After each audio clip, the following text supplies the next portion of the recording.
Creamline, di na pumayag. At ang mga emosyonal na nangyari sa finals at may magbabalik na sa invitational. Lahat ng yan ay atin nang alamin ngayon.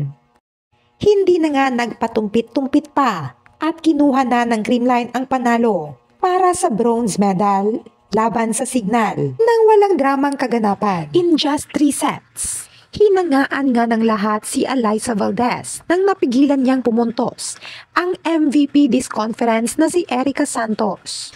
At sa play na ito, magbubuni na sana ang Signal nang sa akalay sila na ang mananalo dito. Ngunit umariba na naman ang pagiging prankster mode nitong Creamline sa Signal dahil from match point ng Signal. Abay nakuha pa ng Creamline ang set na ito 29-27 at mas sumira pa ang kanilang momentum nang nagpa-challenge sila ng floor touch. Ngunit isang Iron Eagle ba naman ang kanilang hinamon? Abay pancake saver ata yan mga anti ko. At sa huli, di na nga pumayag ang Creamline na magtatapos ang streak nila sa pagkuha ng medalya.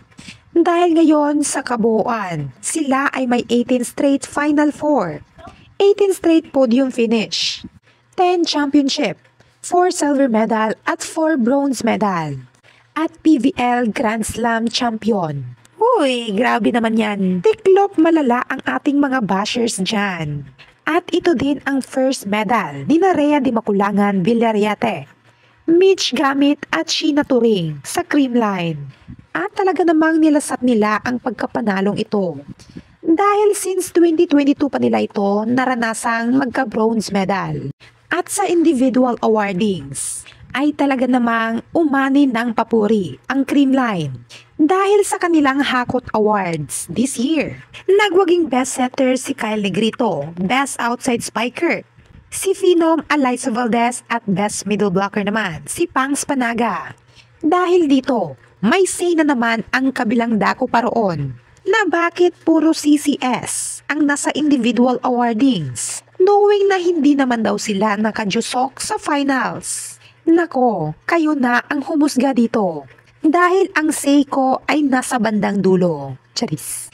At dito naman tayo sa inaabangang banggaan ng labanang Cheritigo versus PLDT. Maraming nag-expect na konti na lamang daw ang manonood. Pero ano ito?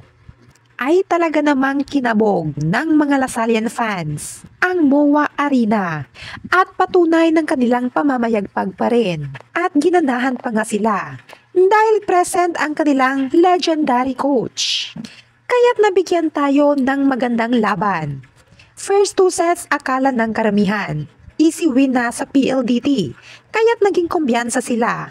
Ngunit nagising na lamang ang Cherry.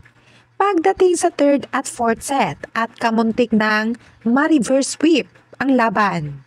Pinusuan naman talaga ng Cheritigo, ngunit sa huli, PLDT ang nagwagi sa kanilang kauna-unahang championship na talaga namang mai-inspire ka sa kanilang pagkapanalo.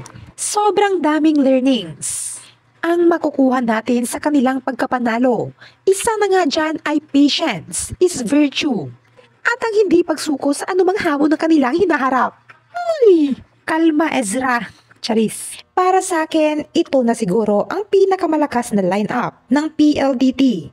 Ngunit kailangan na pala nilang mamaalam kay Savvy Davison dahil mai-evict na ito sa PLDT. Dahil magbabalik na ito sa kaniyang pag-aaral at aalis na siya pagkatapos ng Invitational Conference. At speaking of invitationals, excited na ba ang lahat? Dahil magbabalik na ang Alas Pilipinas members sa kanilang respective club teams. At pwede nang makapaglaro si Gia de Guzman para sa Creamline, Vanny Gandler at Don Katindig sa Signal, at Del Palumata sa PLDT. Ngunit nakadepende pa rin ito sa mga coaches and management ng bawat team kung papayagan na silang maglaro. At sa kanilang pagbabalik, mag-iiba na nga kaya ang resulta sa Invitational Conference. At yan ang ating pagkakaabangan. At narito naman ang nangyari sa finals pagkatapos ng laban. Narito nga ang madamdaming pagtatagpo ng mga dating F2 Logistics Squad na sina Abby Maranyo, Ara Galang, Kim Kianadi, Kim Fajardo at Majoy Baron. Hindi nga nila mapigilang maiyak dahil sa wakas ay nakapag-finals na rin sila na hindi nila nagawa noon sa F2 Logistics.